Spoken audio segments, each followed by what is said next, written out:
Dans cette émission, achetez de quoi manger. Un chef pour les surgelés.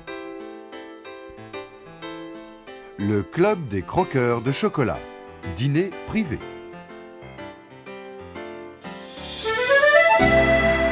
Savoir dire. Acheter du pain et des tartes. Je voudrais une baguette, s'il vous plaît. Je voudrais une baguette, s'il vous plaît. Une tarte aux fraises. Une tarte aux fraises.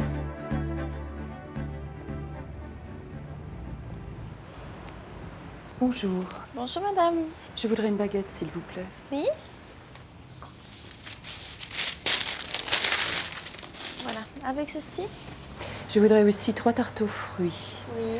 Une tarte aux fraises. Je n'ai plus de tarte aux fraises, madame. Je peux vous proposer framboise, poire, quetch, à la rhubarbe ou à la pomme. Bon, ben, je vais prendre une tarte aux pommes, Oui. aux poires et aux framboises. Oui.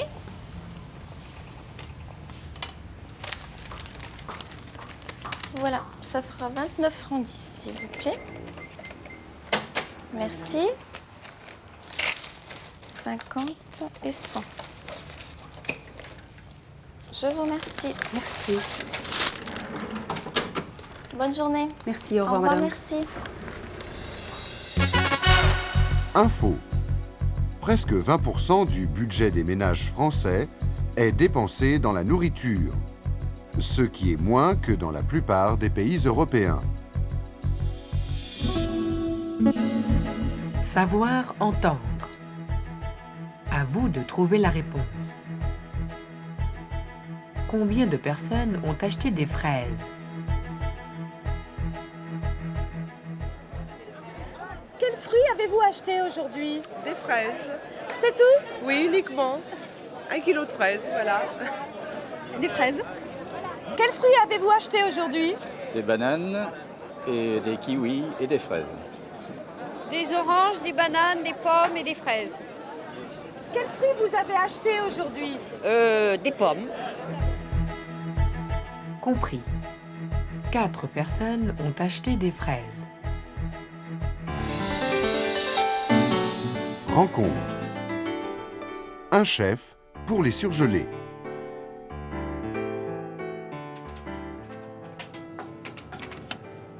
De la béchamel, oui, mais de la béchamel à l'essai.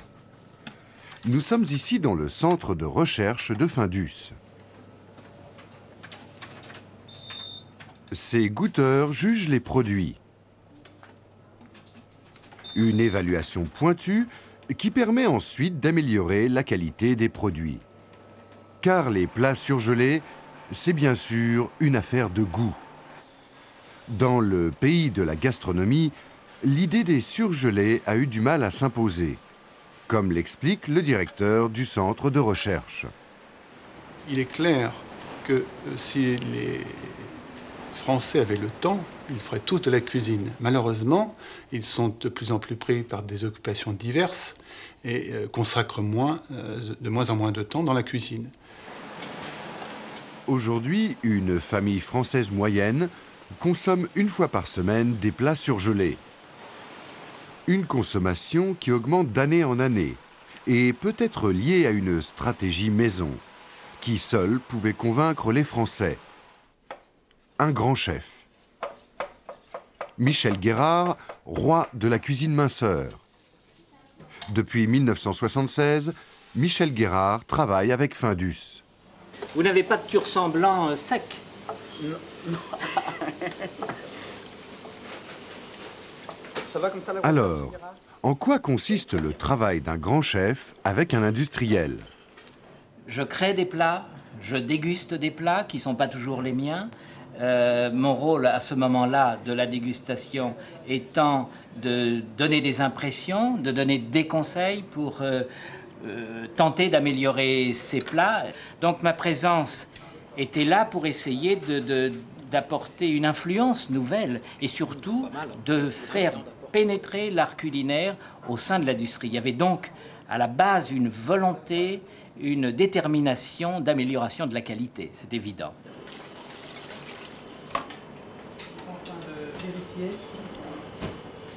Je crois que c'est peut-être un peu trop dosé. C'est trop surdosé.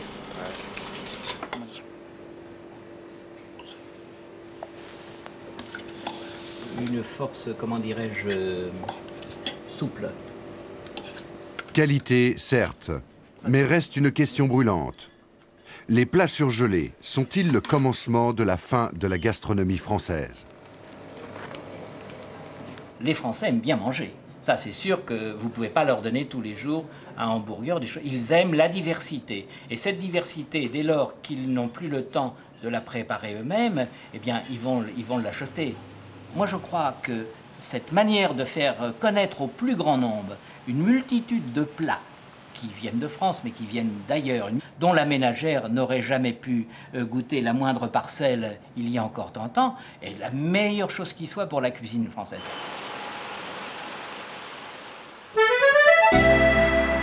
Savoir dire.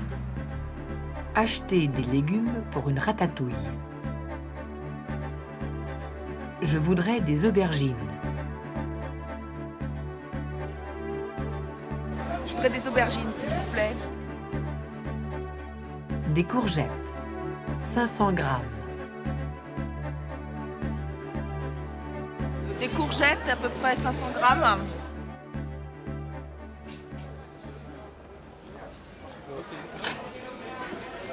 Bonjour. Bonjour madame. Je voudrais des aubergines, s'il vous plaît. Oui, combien je vous en mets? Oh, c'est pour une ratatouille, 2 ou 3. D'accord.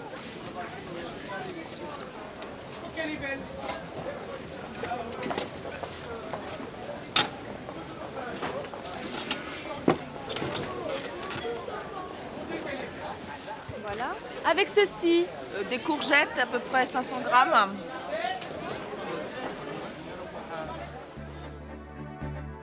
Un kilo de tomates.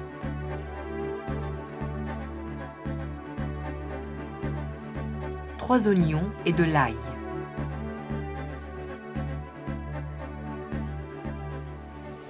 Et avec ceci. Je voudrais aussi 1 kilo de tomates. Oui.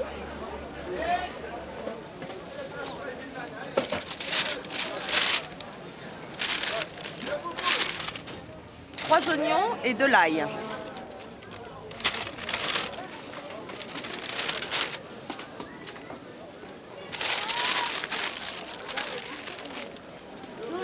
Voilà. Avec ceci. Voilà, c'est tout. Je vous dois combien? 40 francs, s'il vous plaît. Info. Il y a en France 340 variétés de fromage. Et les Français en consomment de plus en plus. Aujourd'hui, presque 16 kilos par an et par personne. Savoir dire. Acheter de la charcuterie. 5 tranches de jambon blanc. 5 tranches de jambon blanc, s'il vous plaît. 200 grammes de saucisson à l'ail. 200 grammes de saucisson à l'ail. Bonjour madame. Bonjour. Que désirez-vous madame? 5 tranches de jambon blanc, s'il vous plaît. Fine? Oui.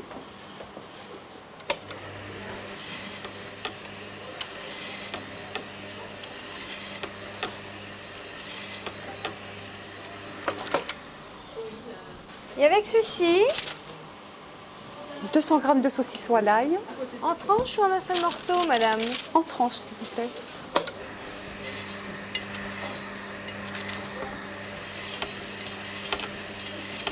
Et avec ceci, madame? Ce sera tout, merci. Merci beaucoup.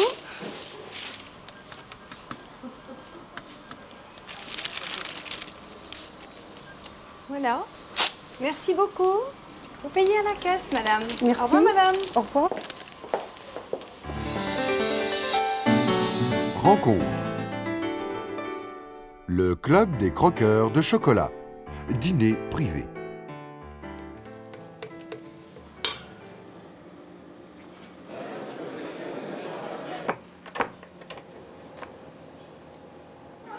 Alerte, personne très particulière. Ces personnes sont les membres d'un club très sélectif, n'acceptant plus de nouveaux membres. Le club des croqueurs de chocolat.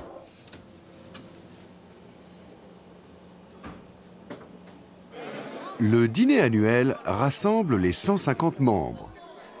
Un club de spécialistes avec des activités spécialisées, comme l'explique M. Lebet, président. Tous les 2 mois, nous nous réunissons autour d'un thème particulier pour déguster. Une fois, ce sont des tablettes industrielles.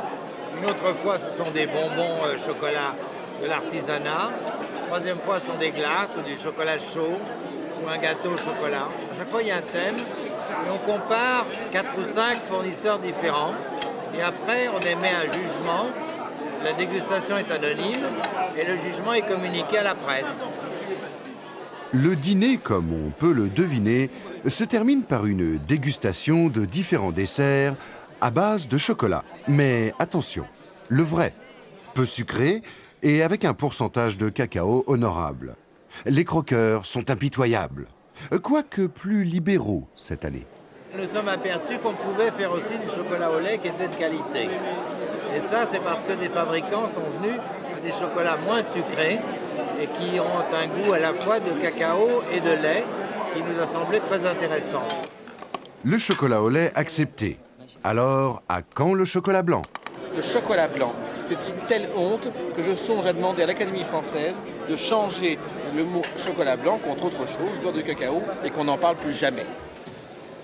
C'est clair, on n'est pas là pour plaisanter, mais pour déguster. En plus, selon un ordre bien précis, dans le but de mettre en valeur les saveurs des différents desserts et d'intensifier le plaisir. 1, 2, 3, 4 et dernier 5. C'est la gourmandise en liberté, c'est les délices de l'enfance. C'est quelque chose de violent, c'est sensuel, c'est capiteux, et puis c'est ce qui m'aide à travailler. Je ne pourrais pas travailler, je ne pourrais pas écrire si je n'avais pas ça.